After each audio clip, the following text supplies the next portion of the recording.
嗨，我是 TG。最近因为在忙生活上的事情，所以先特地赶一片适用于所有角色的连段跟对战观念教学，希望帮助大家更快上手 Sparking Zero。之后会再出一片更完整的影片去评价 Zero 这代做的怎么样。从我开始接触 Sparking Neo 跟 Meteo 为起点去讨论，以这样为出发点会产生一个很有趣的地方，就是现在与当时七龙珠的同材作品有非常大的差异。以前只有 PS2 的七龙珠 Z 武道会3被拿来跟 Sparking 排在一起比较，让 Sparking 曾经被评为是战斗系统跟绝招演出是唯一表现最还原七龙珠的好游戏。但是现在不一样了，有横向霸主的 Fighter Z 跟剧情完美演出的 Kakaroto， 导致 Sparking Zero 的评价必须遭受不同等级的考验。以前的演出优势已经不再是唯一，这都在下一部影片一起讨论。如果对于之前 Meteo 有兴趣的观众，可以看这部影片。目前我玩10小时的进度不多，只有打完悟空跟达尔剧情的所有路线，以及战斗100场以上。如果你超爱 Sparking Meteo， 那你可以放心购买 Zero。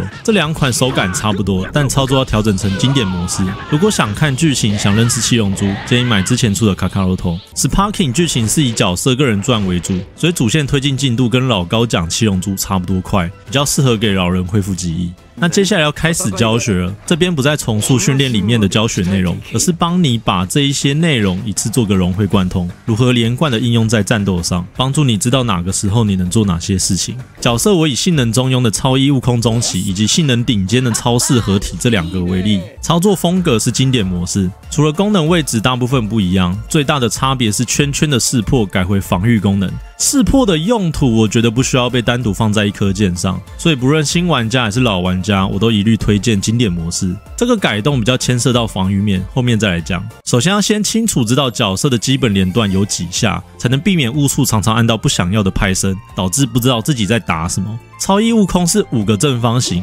总共5下。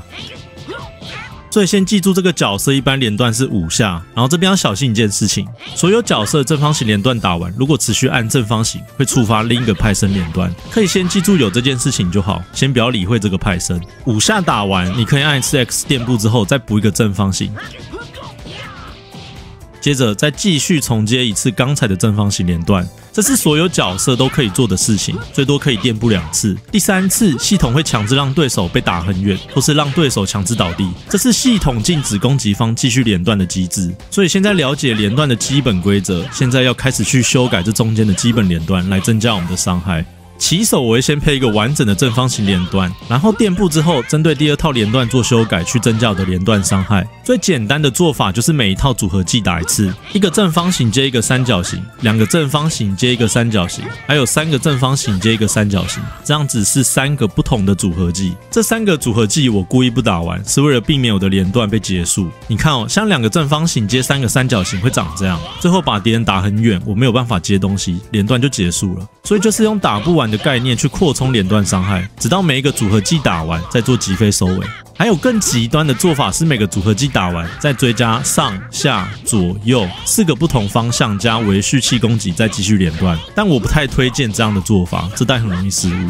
我还是推荐第2套正方形连段带入大量的组合技，然后在接这些东西的时候要切记一个规则，从第1个正方形摸到对手开始，同样的连段手段不能重复使用2遍，系统一样会强制拉开2个人的距离，导致连段结束。只要不违背这个规则，刚才教的连段都可以任意更改顺序，去改变你的攻击节奏。这个对打线上来说有很大的帮助，打电脑打剧情没有什么影响。所以有一些组合技你觉得没办法接，就尽量少用。像超一悟空的4下正方形接三角形，会发出一个气核炮，把人推很远。这种我就会避免带入我的连段。每个角色的组合技都不太一样，所以每个角色要熟练的其中的部分就是记住这个角色有哪些好用的组合技跟基本段数几下。像超四合体就是基本10下，那我就要记得10下之后垫步接下一套，然后挑喜欢的角色去试组合技好不好接，总合起来去评估这个角色适不适合自己。所有角色共通的简单连段观念大概是这样子。最后来讲怎么做连段收尾。我个人习惯会打完所有组合技，最后带蓄气攻击击飞。击飞之后你可以按 X 继续追上去再击飞，或是三角形瞬间移动击飞。这2种击飞都有个共用次数，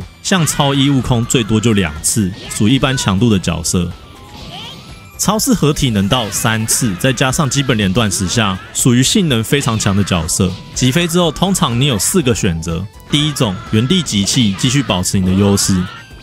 第二种，按圈圈做击飞收尾，强制对方落地，继续跟对方保持近距离；第三种，用任何技能收尾，制造最高伤害。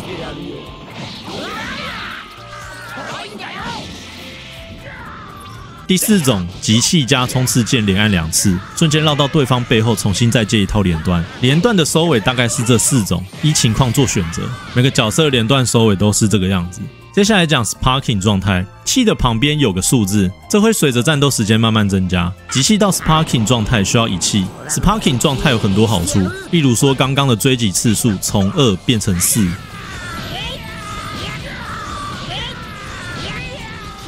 基本连段变成无止境连段，但是20下会强制对手倒地，以前是没有限制，可以打到100多下，然后会自动弹走小气功。比较强的角色可以任意瞬间移动，大概在普乌篇、西武篇之后都可以。使用方法是香菇头加圈圈一直按。然后还有一点很重要的事情是 Sparking 系列所有体格较大的角色，像布罗利、巨猿这种，他们通常有内建的霸体状态，可能需要被打到第3、第4下才被打动。Sparking 状态是每一下一定产生印子，这是赛亚人篇打巨猿最关键的姿势，这个是一定要知道，但是游戏没有教。另外最强势最大的改动是它可以当做第2气条使用，出气功绝招或是追人型的绝招，它只扣 Sparking 状态的气条，所以 Sparking 状态结束你还能保有原本的5格气，因此你可以在击飞之后再接气功绝招或是追人型绝招，气条如果还有剩一点点，可以再看看情况要不要出大绝做伤害。如果对方倒地状态被你的大绝挖起来，伤害一律都会减半。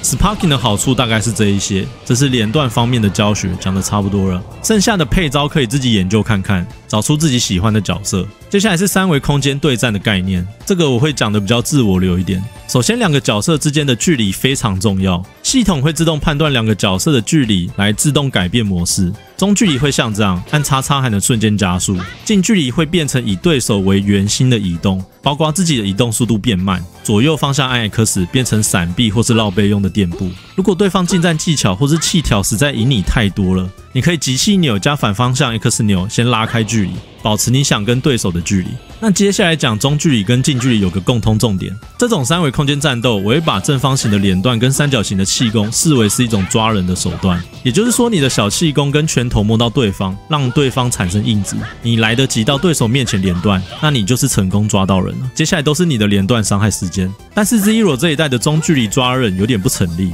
因为中距离小气功让对方产生的印子很少，而且还有复仇反击可以打回来，被抓的风险很大。以前的 Metal 是可以用小气功边冲刺边抓人，跟现在的距离跟系统其实差蛮多的，所以中距离可以说是横向格斗的立回阶段，包括垂直上升跟下降都是可以拿来作为攻击对手视角跟诱导的手段。总之尽量不要随意进入对手的连段范围之内，因为非常危险，不是抓就是被抓。至于抓人的距离怎么算，大概是2个垫步距离左右长，最准确的说法就是角色打完的连段距离就等于他的抓人距离。像超式合体这种基本段数10下，它边打边靠近的距离就很远，但是还有更夸张的异重生仙心法的悟空更远，这是很明显能感受到的性能差异。角色之间存在着这种抓人距离的性能差。中距离讲完，接下来讲近距离的情况。这个情况非常紧张，我不建议乱出手，就算出手也不要出完，因为被挡住是负的，负的意思就是对方比你先动的意思。近距离的攻防战就是一直善用连段中途按圈圈一直瞬间移动改位置，一般较晚按的玩家会得到比较好的位置，然后对方能靠反应跟着按圈圈换到你的背后，两方一直轮流交换位置，直至一方被打中为止的攻防战。打起来会像这样，超偏的电脑很擅长，基本段数高连段距离远的角色比较吃香，也是比谁的气多。至于被打到有分正面跟反面的解法，统一在后面的防御训练一起讲。所以如何去判断一个角色性能的好坏，除了抓人距离跟基本性能之外，我自己最简单的判断是 L2 加圈圈有没有立刻中断对手连段的技能，像未来悟饭有爆魔屏障，普乌篇的超一达尔有爆发波动，这种都能立刻终止对手的打背连段。没有这种技能的角色要阻止起来就比较困难。这单还有多一个 L1 的复仇反击，可以耗一气无脑强制打回去，打回去的那方应该是正的，比对方先动。电脑用这招反而都会发呆给人家打。如果在打剧情的话，可以多多利用电脑的复仇反击来进攻。然后超异悟空中期的 L2 加上圈可以消耗3气，瞬间变 Sparking， 这是少数角色拥有的技能，所以 L2 加圈圈的技能配置对角色评价有很大的影响。所以雅奇洛贝被评为最强的角色之一，他可以吃仙豆，占用的 cost 也很低。刚才讲的所有观念都能理解跟应用，恭喜你 ，Sparking 的系统你已经学会80%了，剩下的20%在最难学的防御。防御教学我觉得做得蛮好的，最常用的手段都有提到，其中最常用的就是初级的反击，里面有复仇反击，这个一定要知道反制方法，还有高级的进一步学习反击吧，里面全部都是最常用到的防御手段。因为影片前面教的所有连段都能被这些防御方法抵制，并且反击，所以 Sparking 对战最好玩的地方就是双方互相比反应，攻击方随时都有被反击的可能，除非他一直刻意改变自己的连段节奏。近战比的就是这样的技术。最后讲一下比较恼人的以服线，因为很多都是要打很快的，我会建议直接 Sparking 状态近战格斗，